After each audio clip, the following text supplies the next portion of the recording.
shall we move to next topic? Okay.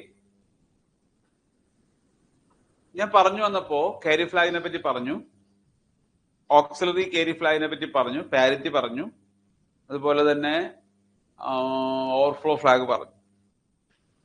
ഈ പറഞ്ഞ ഫ്ലാഗുകളെ അല്ലെങ്കിൽ നമ്മുടെ സ്റ്റാറ്റസ് രജിസ്റ്റർ, ഫ്ലാഗ് രജിസ്റ്ററിന്റെ ചേർത്ത് ഫ്ലാഗ് രജിസ്റ്റർ, ഫ്ലാഗ്സ് എല്ലാം കൂടെ പ്ലസ് വേറെ 1-2 ബിറ്റും കൂടെ ചേർത്ത് വന്നിരിക്കുന്ന നമ്മുടെ രജിസ്റ്റർ ആണ് പ്രോഗ്രാം സ്റ്റാറ്റസ് വേഡ്. വളരെ സിഗ്നിഫിക്കന്റ് ആയിട്ടുള്ള ഒരു രജിസ്റ്റർ ആണ് programme status word. PSW stands for എന്ന് പറഞ്ഞാണെങ്കിൽ ചോദിക്കാം, നമ്മളെ കൺഫ്യൂസ് ചെയ്യാൻ വേണ്ടി. Programme status word, PSW, flag register. അപ്പൊ നമ്മൾ സാധാരണ 8085 ഒക്കെ പഠിക്കുമ്പോൾ അത് ഫ്ലാഗ് രജിസ്റ്റർ പഠിക്കും, ഫ്ലാഗ് രജിസ്റ്റർ എന്നൊക്കെ പഠിക്കും. ഇപ്പൊ ഇവിടെ നോക്കി, ആ ഒരു 8051ന്റെ PSWന്റെ സ്ട്രക്ചർ പറഞ്ഞിട്ടുണ്ട്. കേരി ഫ്ലാഗ്, ഓക്സിലറി കേരി ഫ്ലാഗ്, F0 എന്ന് പറയുന്നത് ജനറൽ പർപ്പസ് ഫ്ലാഗ് ആണ്. Then RS1, RS0. നേരത്തെ ഞാൻ പറഞ്ഞു നമ്മുടെ 8051ന് 4 രജിസ്റ്റർ ബാങ്ക് ഉണ്ട്. ഓരോ രജിസ്റ്റർ ബാങ്കിലും R0 to R7 എന്ന് പറയുന്ന 8 രജിസ്റ്റർ ഉണ്ട്. ഓരോ രജിസ്റ്ററും 8 ബിറ്റ് കപ്പാസിറ്റി ആണെന്ന് പറഞ്ഞു. ക്ലിയർ? പക്ഷേ ഒരു സംശയം ചോദിക്കാം നിങ്ങൾക്ക്, അതില് ഏത് ബാങ്ക് ആണ് എപ്പോ സെലക്ട് ആകുന്നത്? അതിനാണ് ഈ പ്രോഗ്രാം സ്റ്റാറ്റസ് വേഡിലുള്ള 2 ബിറ്റായ RS1 ആൻഡ് RS0 നമ്മൾ ഉപയോഗിക്കുന്നത്. ഇതിലോട്ട് നോക്കുക, ഈ പ്രോഗ്രാം സ്റ്റാറ്റസ് വേഡിന്റെ 4th bit RS1, 3rd bit RS0. ഇതിനനുസരിച്ച് 00 ആണെങ്കിൽ ബാങ്ക് 0 സെലക്ട് ആവും, 01 ആണെങ്കിൽ ബാങ്ക് 1 സെലക്ട് ആവും, 10 ആണെങ്കിൽ ബാങ്ക് 2 സെലക്ട് ആവും, 11 ആണെങ്കിൽ ബാങ്ക് 3 സെലക്ട് ആവും. ഓർക്കേണ്ടത്, ആ എഴുതുമ്പോൾ നമ്മൾ സാധാരണ ഒരു ഫ്ലാഗിന്റെ ഒക്കെ അല്ലെങ്കിൽ ഒരു ഗേറ്റിന്റെ ഒക്കെ ട്രൂത്ത് ടേബിൾ എഴുതുന്നത് പോലെ നമ്മൾ എഴുതി നോക്കുക. RS1, RS0 ആണ് മുകളില്. 00 ആണെങ്കിൽ ബാങ്ക് 0, 01 ആണെങ്കിൽ ബാങ്ക് 1, 10 ആണെങ്കിൽ ബാങ്ക് 2, 11 ആണെങ്കിൽ bank 3. Depending on the bit pattern of RS1 and RS0, എന്തോ നമ്മൾ particular register bank will be selected. നമ്മുടെ RS1നും RS0ക്കും അനുസരിച്ച് ഒരു പർട്ടിക്കുലർ രജിസ്റ്റർ ബാങ്ക് സെലക്ട് ആവും. ക്ലിയർ? ബാക്കിയുള്ള രജിസ്റ്റർ ഓവർഫ്ലോ ഫ്ലാഗ് ഞാൻ അടുത്ത ഓവർഫ്ലോ ഫ്ലാഗിന്റെ ഇത് വർക്ക് വരുമ്പോഴേ നമ്മൾ ടൈമർ പഠിപ്പിക്കുമ്പോഴത്തേക്ക് പറയാം. ഡേറ്റ പോയിന്റർ ഞാൻ പറഞ്ഞതാണ്, 8 ബിറ്റ് രജിസ്റ്റേഴ്സ് ആയിട്ടുള്ള ഹയർ ബൈറ്റും ലോവർ ബൈറ്റ് അങ്ങനെ വേണമെങ്കിൽ ഉപയോഗിക്കാം. അത് മൊത്തം 16 ബിറ്റ് ആണ്. നമ്മളിപ്പോ എക്സ്റ്റേണൽ പ്രോഗ്രാം മെമ്മറിയുടെ അഡ്രസ് കിട്ടാൻ വേണ്ടി നമ്മൾ എക്സ്റ്റേണലി കണക്ട് ചെയ്യുമ്പോഴാണ് സാധാരണ എന്ത് ചെയ്യുക, ഈ പറഞ്ഞ ഡേറ്റ പോയിന്റർ വെച്ച് പ്രോഗ്രാം ഒക്കെ എഴുതുന്നത്. ഓക്കെ, എക്സ്റ്റേണൽ ഡേറ്റ മെമ്മറിന്ന് ആക്സസ് ചെയ്യുമ്പോൾ സാധാരണ നമ്മൾ ഡേറ്റ പോയിന്റർ രജിസ്റ്റർ ചെയ്യുന്നത്. സീരിയൽ പോർട്ട് ഡേറ്റ ബഫർ, അതായത് സീരിയൽ ഡേറ്റ ട്രാൻസ്ഫറിന് വേണ്ടി ഉപയോഗിക്കുന്ന രജിസ്റ്റർ ആണ് സീരിയൽ പോർട്ട് ഡേറ്റ ബഫർ. ഇതിലുള്ളത് ട്രാൻസ്മിറ്റ് ബഫറും ഉണ്ട്, റിസീവ് ബഫറും ഉണ്ട്. Serial port data buffer is used for serial data transfer. It consist of transmit buffer and receive buffer. Okay, ഇപ്പോ ഇത്രയും പറഞ്ഞു.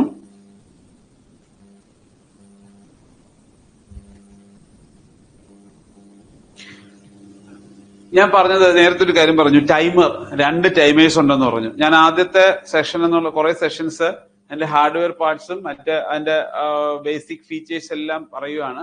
അതിനുശേഷം നമുക്ക് ഇൻസ്ട്രക്ഷൻ സെറ്റിലോട്ട് കിടക്കാം. ഇൻസ്ട്രക്ഷൻ സെറ്റ് കഴിഞ്ഞ് അതിന്റെ കുറച്ച് പ്രോഗ്രാമിംഗ് ഒക്കെ, ആ രീതിയിലുള്ള പ്രോഗ്രാംസ് ഒക്കെ ഒന്ന് ചെയ്യാം. അപ്പോ ടൈമറിന്റെ ഫംഗ്ഷൻ, ടൈമർ ബ്ലോക്ക്. ടൈമർ എന്ന് ഉദ്ദേശിക്കുന്നത് ഞാൻ 2 16 ബിറ്റ് രജിസ്റ്റേഴ്സ് ആണ് ഈ ടൈമറായിട്ട് ഉപയോഗിക്കുന്നത്. ടൈമർ ഓപ്പറേഷനും കൗണ്ടർ ഓപ്പറേഷനും ഇതാ ഉപയോഗിക്കുന്നത്. ഇനി നമ്മൾ സ്പെഷ്യൽ ഫംഗ്ഷൻ രജിസ്റ്റേഴ്സ് എന്നൊരു ടൈം കേട്ടു.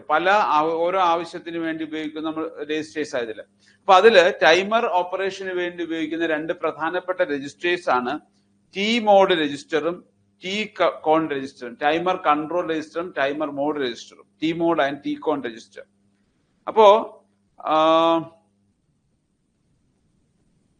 അപ്പോ ഇതിൽ ഈ പറഞ്ഞ registers, T mode register is related with അല്ലെങ്കിൽ അത് എന്തുമായിട്ട് ബന്ധപ്പെട്ടതാണെന്നുള്ള രീതിയിലൊക്കെ ചോദിച്ചാൽ നമുക്ക് ടി മോഡ് രജിസ്റ്ററും ടി കോൺ രജിസ്റ്ററും ടൈമറുമായിട്ട് ബന്ധപ്പെട്ട് ടൈമർ കൗണ്ടർ ഓപ്പറേഷന് വേണ്ടി ഉപയോഗിക്കുന്ന രണ്ട് രജിസ്റ്റേഴ്സ് ആണ് T mode register and T con register. Okay, സാധാരണ ടൈം ഡിലേ ഒരു പർട്ടിക്കുലർ ടൈം ഇന്റർവെൽ മെഷർ ചെയ്യാനും അതുപോലെ തന്നെ നമ്മുടെ ഈ പറഞ്ഞ എന്തെങ്കിലും ഒരു ഡിലേ പ്രൊവൈഡ് ചെയ്യാനൊക്കെ നമുക്ക് ഈ ടൈമർ കൗണ്ടർ ഉപയോഗിക്കുന്നുണ്ട്.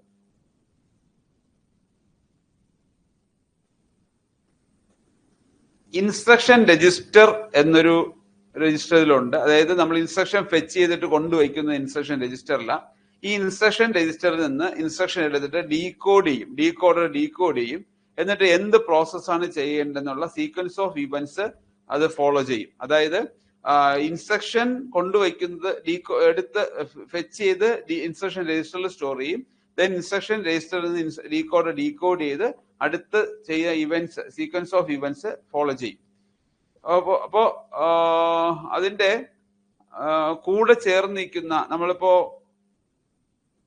പ്രോഗ്രാം അതിൽ കൂടെ പറയട്ടെ അത്, അതായത് ഇൻസ്ട്രക്ഷൻ ഡീകോഡർ എന്ന് പറയുന്നത് ഇൻസ്ട്രക്ഷൻ രജിസ്റ്ററിൽ കൊണ്ടുവയ്ക്കുന്ന ഇൻസ്ട്രക്ഷനെ ഡീകോഡ് ചെയ്ത് അടുത്ത പറഞ്ഞ, അതായത് നമുക്കറിയാം ഫെച്ച് ഡീകോഡ് എക്സിക്യൂട്ട്, ഇതാണ് സാറിന് നമ്മുടെ ഇൻസ്ട്രക്ഷൻ സൈക്കിൾ എന്ന് പറയുന്നത്. ഫെച്ച് ഡീകോഡ് ഇൻസ്ട്രക്ഷൻ ഫെച്ച് ചെയ്യുക, ദെൻ ഡീകോഡ് ചെയ്യുക, ദെൻ അത് എക്സിക്യൂട്ട് ചെയ്യുക. അപ്പൊ അതിന് സഹായിക്കുന്ന രണ്ട് രജിസ്റ്റേഴ്സ് ആണ് instruction register and instruction decoder.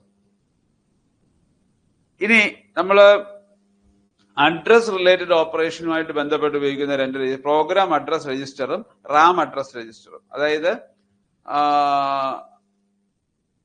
റോമിന്റെ അഡ്രസ് ഇന്റേണലി ജനറേറ്റ് ചെയ്യാനുള്ള ഒരു മെക്കാനിസം ആണ് പ്രോഗ്രാം അഡ്രസ് രജിസ്റ്റർ.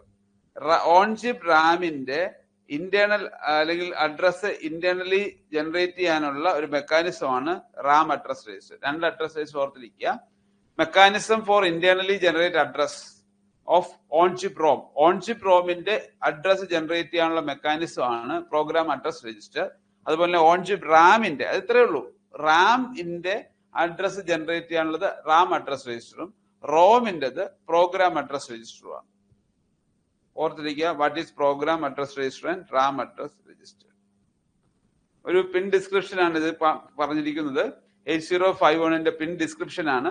നമുക്കറിയാം ഇതിൽ തന്നെ ഈ പറഞ്ഞ പോർട്ടിന് വേണ്ടി തന്നെ ഒരു 32 ബിറ്റ് അങ്ങ് പോകും, 32 പിൻ പോകും. അതായത് P0 തന്നെ P0 0 to 7, അതുപോലെ തന്നെ P1 0 to 7, P2 0 to 7, P3 0 to 7 എന്ന് പറയുമ്പോൾ തന്നെ ഓൾമോസ്റ്റ് 32 ബിറ്റ് പോയി, 32 പിൻ പോയി.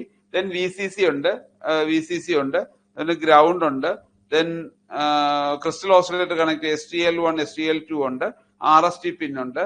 പിന്നെ ഒരു 3 കൺട്രോൾ സിഗ്നൽസ് വേറെ ഉള്ളത് EA/VPP, ALE bar program, PSEN bar, ഇങ്ങനെയുള്ള നമ്മുടെ കൺട്രോൾ സിഗ്നൽസ് ഉണ്ട്. അപ്പൊ ഇതാണ് ഒരു പിൻ ഡിസ്ക്രിപ്ഷൻ. ഒന്ന് അറിഞ്ഞിരുന്നാൽ മതി. ഇതിന്റെ ഫുൾ ഫോം ഒക്കെ ഒന്ന് നോക്കിക്കൊള്ളുക. ഓക്കെ, ഈ പിന്നോട്ടിലോട്ട് നോക്കുമ്പോ ഇത് ഞാൻ പറയാൻ കാരണം ഓരോന്നിന്റെയും ഫംഗ്ഷൻ വെച്ചിട്ട് ചിലപ്പോ സ്റ്റേറ്റ്മെന്റ് ആയിട്ട് ചോദിക്കാം.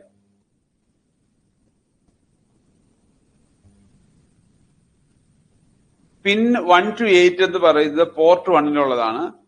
ഇന്റേണലി പുള്ളപ്പ് പിൻസ് ആണ് അവിടെ ഉള്ളത്.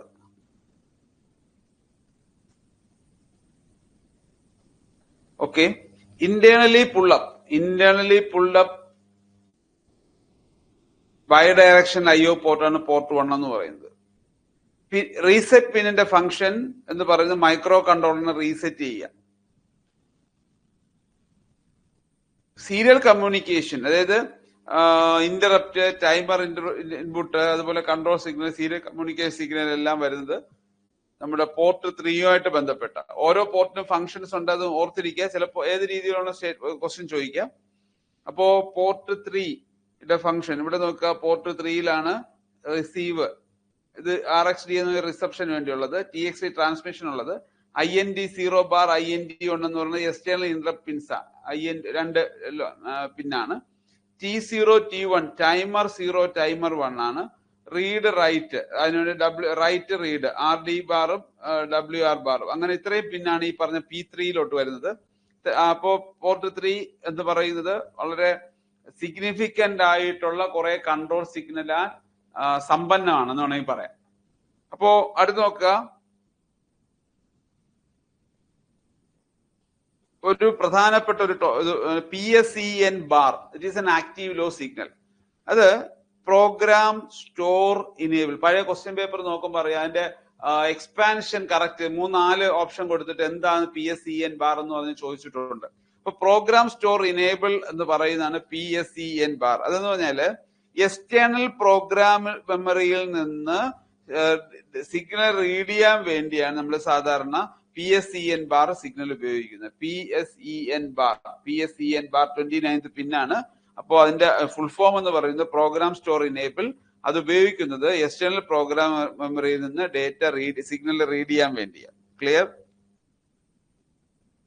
അതുപോലെ തന്നെ പോർട്ട് 2 എന്ന് പറയുന്നത് higher order address bus signal.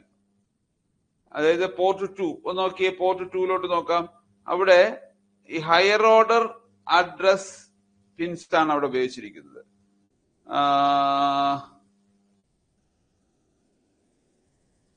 അതുപോലെ തന്നെ P0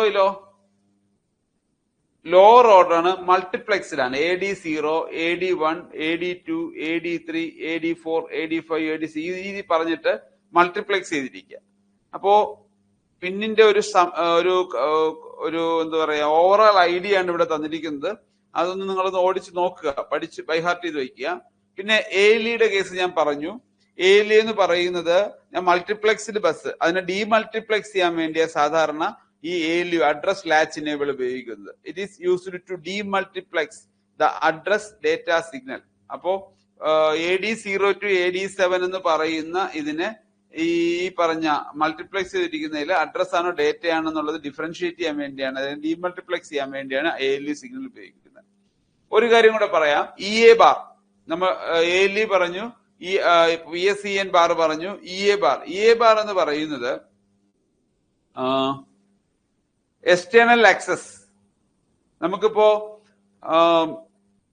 അതിന്റെ ഫുൾ ഫോം എന്താണ്? എക്സ്റ്റേണൽ ആക്സസ് എന്നാണ്. എക്സ്റ്റേണൽ മെമ്മറി ഇന്റർഫേസിനെ ഇനേബിൾ ചെയ്യാനും ഡിസേബിൾ ചെയ്യാനും ഇത് ഉപയോഗിക്കുന്നത്. എക്സ്റ്റേണൽ ആക്സസ് ചെയ്യണമെങ്കിൽ അതിനെ 0 ആക്കുക, എക്സ്റ്റേണലി കണക്ട് ചെയ്യണമെങ്കിൽ അതിനെ 0 ആക്കുക. അതൊരു ആക്റ്റീവ് ലോ പിന്നാ. അപ്പൊ അത് 0 ആകുമ്പോഴാണ് ആക്റ്റീവ് ആകുന്നത്. ആക്റ്റീവ് ലോ പിൻ മീൻസ് അത് ആക്റ്റീവ് ആകുന്നത് 0 ആകുമ്പോഴാണ്. EA ബാർ എന്ന് പറയുന്ന ഒരു നോട്ട് സിഗ്നൽ, അതായത് ഒരു ബാർ കാണുമ്പോൾ തന്നെ, അതായത് അതിന്റെ ആക്റ്റീവ് ലോ ആണെന്ന് കണ്ടാൽ അതിന്റെ അർത്ഥം അത് 0 ആകുമ്പോഴാണ് അത് ആക്റ്റീവ് ആകുന്നതാണ് അർത്ഥം. അപ്പോ EA bar pin external access input, externally memory interface ചെയ്യണമെങ്കിൽ EA ബാർ പിന്നെ 0 ആകണം.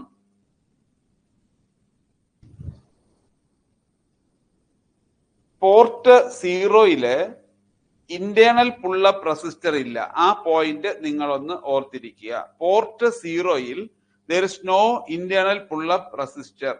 There is no, നേരത്തെ നമ്മൾ പറഞ്ഞു പോർട്ട് 1 ഇന്റേണലി പുള്ളപ്പ് ഉണ്ട്. ഇന്റേണലി പുള്ളപ്പ് മീൻസ് നമ്മൾ അതിന്റെ ആ പോയിന്റിൽ നിന്ന് മുകളിലോട്ട് റെസിസ്റ്റൻസ് VCCലോട്ട് കണക്ട് ചെയ്യും, പുള്ളപ്പ് ചെയ്തിരിക്കും. അത് ഡീറ്റെയിൽ ഇത്രയും ഓർത്തിരുന്നാൽ മതി. പോർട്ട് 0 ഇന്റേണൽ പുള്ളപ്പ് റെസിസ്റ്റർ ഇല്ല. പോർട്ട് 1 അതായത് നേരത്തെ പറഞ്ഞ പോർട്ട് 1 ഇന്റേണൽ പുള്ളപ്പ് റെസിസ്റ്റർ ഉണ്ട്. ആ ഒരു വ്യത്യാസം അറിഞ്ഞിരിക്കുക. ഏകദേശം അത്യാവശ്യമുള്ള നിങ്ങൾ ഓർത്തിരിക്കേണ്ട EA ബാർ പിന്നെ ഓർത്തിരിക്കുക, ALE പിന്നെ ഓർത്തിരിക്കുക, PSEN ബാർ ഓർത്തിരിക്കുക. ഏറ്റവും പ്രധാനം അതാണ്. ദെൻ ക്രിസ്റ്റൽ STAL1, STAL2 അത് ഓർത്തിരിക്കുക. നമ്പറൊന്നും ഓർത്തിരിക്കണമെന്നില്ല, പക്ഷെ ഓരോന്നിന്റെ ഫംഗ്ഷൻ ഓർത്തിരിക്കുന്നത് നന്നായിരിക്കും. ഇന്റേണലി പുള്ളപ്പ് റെസിസ്റ്റർ ഉള്ളത് പോർട്ട് 1 ഇല്ലാത്തത് പോർട്ട് 2 പറഞ്ഞു.